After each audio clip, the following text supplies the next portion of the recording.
Hello everyone, my name is Sarafi and I'm happy to have you all with me. And today we're going to play Dark Magician, the new version of Dark Magician. The skill finally is a skill that Dark Magician players can get excited about. It allows you to normal summon Dark Magician, it allows you to get advantage with Dark Magician, it allows you to kill people with Dark Magician, which really, that's what Dark Magician has been missing. Dark Magician has been missing easy lethals. Because the game has gotten a lot faster, it's not good enough to sit there and just stall for time with Dark Magical Circle anymore. You've got to actually be able to win the game. And Dark Magician now can finally win the game. Let's talk about it. The skill is called Battle Chronicle. During this duel, you can normal summon or set Chronicle Magician or normal monsters with 2500 attack or defense without tributing. But you cannot normal or special summon any effect monsters with levels except for light or dark spellcaster type monsters and light dragon monsters. You can use the following effect once per turn on a turn where a Chronicle Sorceress or a level 7 or higher monster is normal summoned or fusion summoned. Add a Successor Soul to your hand. Then send one non-effect monster with a different name than the monsters on your field and in your graveyard from your deck or extra deck to the graveyard. That's a lot of information, but basically you draw a Successor Soul and you mill a card from your extra deck that you don't already have in your graveyard and you win the game that way. For the main deck, we have Chronicle Magician. Again, Dark Magician needs ways to win the game. Level 7, 2500 attack, 2500 defense. If a monster with 2500 original attack or defense is normal or special summoned to your field, you can special summon this card from your hand in defense position. If this card is special summoned, you can target one Dark Magician or Blue Eyes White Dragon. It gains 2500 attack and defense until the end of the turn. Cool. So Dark Magician becomes 5000 attack points. 5000 attack points is what you need to kill people. So that's great. Next up we have Apprentice Illusion Magician. You can special summon this card from your hand by discarding a card. If this card is normal or special summon, you can draw Dark Magician. Exactly what we need. We need Dark Magician. Cool. During damage calculation in either player's turn, if your other Dark Spellcaster type monster battles an opponent's monster, you can send this card from your hand or field to the graveyard. That monster you control gains 2000 attack and defense. Now the problem with Apprentice Illusion Magician is it doesn't trigger the skill, so be careful about that, but otherwise it's a great hand trap and you'll kill people with it.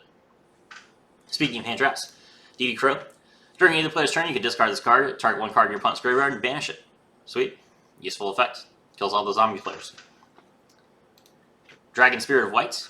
If this card is normal summoned, you can target one spell or trap your opponent controls and banish it. During either player's turn, you can tribute this card to special summon Blue Eyes, which we don't have. So normal summon Dragon Spirit of White, banish one of your opponent's spells or traps, and then you can draw Successor Soul. Good. Blackluster Soldier and Dark Magician, two cards that basically just trigger the skill.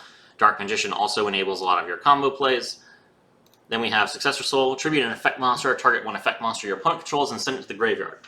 Then if you do, it doesn't say if you do, but it means if you do, special summon one level 7 or higher normal monster from your hand or deck. So Successor Soul only summons a monster from your deck if the monster that you send goes to the graveyard. If you use it on a Pendulum card, it doesn't work because it goes to the extra deck. If you use it on a Shiranui monster that got revived from the graveyard, or from the Banished Zone, then it gets banished when it leaves the field, because Shiranui is weird like that, so that doesn't work either. Be careful when you use this card. It's a great card. Definitely use it.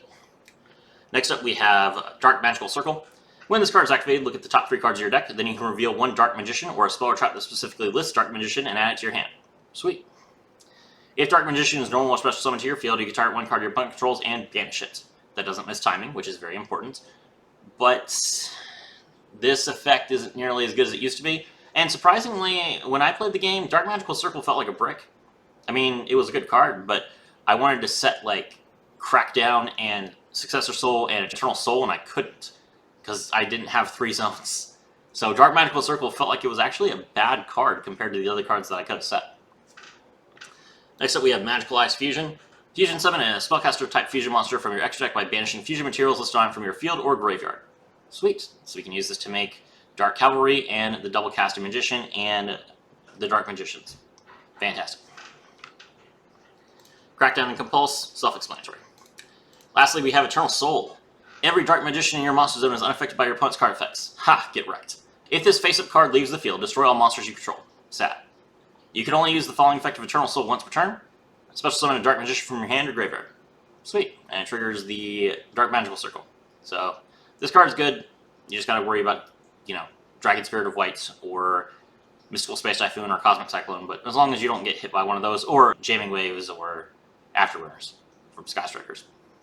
As long as you don't get hit by one of those, then Eternal Soul will do some great things for you. For the extra deck, we have Blue Eyes Ultimate, and Invoked Magic Lanica, and those 2 cards are just normal fusion monsters, which you can use to send to the graveyard to activate your skill. The Dark Magicians, Dark Magician plus a Spellcaster. Once per turn, if a spell or trap is activated, except during the damage step, you can draw a card. Then if it was a spell or trap, you can set it, and if it was a trap card or a quick play spell, you can activate it this turn. Insane. Being able to, with the Dark Magicians, draw a card like Successor Soul or Compulse and then immediately activate it is amazing. If this card is destroyed, you can special summon both Dark Magician and Dark Magician Girl from your hand, deck, or graveyard. If you want to use this effect, you will have to play the Dark Magician Girl. You shouldn't. Dark Cavalry, broken. Dark Magician plus a Warrior. We have a Warrior. Look at him. Gains 100 attack for each spell or trap on the field and in the graveyards. That will be a lot of attack points. If this card attacks a defense position monster, inflict piercing. Holy crap. When a card or effect is activated that targets a card on the field, not even on your field, just the field, you can discard 1 card, negate the activation, and if you do, destroy it. So I know that you guys know how good Decode Talker is. So Decode Talker requires you tribute a monster from your side of the field. And the reason why it's good is because it is not once per turn. But Dark Cavalry is not once per turn either, and all you have to do is discard a card from your hand. Is that good? That's insane. That is a crazy effect. Dark Cavalry will stay on the field forever, as long as your opponent doesn't have, like, Dark Hole or something. So this card just wins games. Lastly, for the fusion monsters, we have the Great Double Casted Caster. This card is hilarious.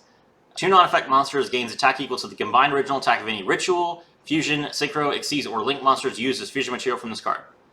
Okay, so if you send Dark Magician and Blue Eyes to your graveyard, then it gains 4,500 attack points because it has Ultimate's attack points and not Dark Magicians. Fair enough. This card can attack directly. Oh! Well, then. If this card is destroyed by battle or card effect, you can target one of your non-effect monsters that is banished or in your graveyard and special summon it. So you can't use this on Blue Eyes Ultimate because Blue Eyes Ultimate was not properly summoned, but you can bring back your Dark Magician, which is pretty cool. Usually it doesn't trigger though. Usually you just kill people, which is amazing. Xyz, number 11, Big Eye. Once per turn, you can mind control. That is crazy. It's a permanent effect. Just take control of your opponent's monster. Its effects are still alive. It can attack directly. It can attack, there's no restriction. The only restriction on number 11 Big Eye is, first of all, you have to make it. Second of all, Big Eye itself can't attack the turn you use the effect. It's insane. The amount of value you get from using Big Eye's effect once is crazy, and if you can get it off twice, you win the game. Nightmare Phoenix and Imduck for the final. Phoenix and Imduck is just a link 1 that is an effect monster, so you can link off your Dark Magician or your Blockbuster Soldier to make sure that your Successor Soul is live. Alright, let's take a look at the replay. Alright, we are going first against Blue Eyes. This is a good deck. He also has Battle Chronicle. Alright, so we have no good cards in our hand. We had DD Crow, Successor Soul, Compulsory Evacuation Device, and Magical Ice Fusion. So we can't even use the skill. We're going to set the DD Crow because we can't summon it, and then pass our turn. Our opponent's turn. Our opponent is going to normal summon Dragon Spirit of White. Ooh, that's a good card. Target the Successor Soul to banish it. Well, we will chain a Successor Soul, and since we tribute the DD Crow, as part of activating Successor Soul, our opponent cannot respond with Dragon Spirit of White's effect because Dragon Spirit of White can send itself to the graveyard, but only if we control a monster. We don't. Dragon Spirit of White goes to the graveyard, and we summon our Dark Magician. He's going to draw Ultimate Fusion and mill Blue Eyes, and then he's going to activate Ultimate Fusion and use 2 Blue Eyes in hand with the Blue Eyes engraved to summon Neo Blue Eyes. Now, since he didn't use any monsters on his field, it doesn't destroy our card, so we don't care. Battle, attack, we compulse it. It's our turn, and we don't draw lethal. We activate Dark Magical Circle, and we whiff. Alright, well, we'll get him next time. We attack directly. Our opponent's turn. They activate, they normal summon Blacklister Soldier, and draw Successor Soul, mill Blue Eyes, attack, and pass. It's our turn. We normal summon Blacklister Soldier, and we're going to activate the skill. We draw a Successor Soul, and we mill Blue Eyes. Now we activate Magical Ice Fusion. Our opponent is going to chain to that by activating DD Crow. That's not good. Now we can lose our Blue Eyes Ultimate, and we would have to make Dark Cavalry, which, while that card is pretty decent, we do have a card in our hand that we could use to discard to negate his Successor Soul. It's probably not going to be enough, especially if he draws a card like Melody of the Awakening Dragon, so I'm not really sure how I'm going to... Oh, he targeted a Dark Magician. Well, GG then. Double Casted Caster, attack for 45, and that's lethal. Thank you very much for watching. My name is Serafi, and I was thrilled to have all of you with me.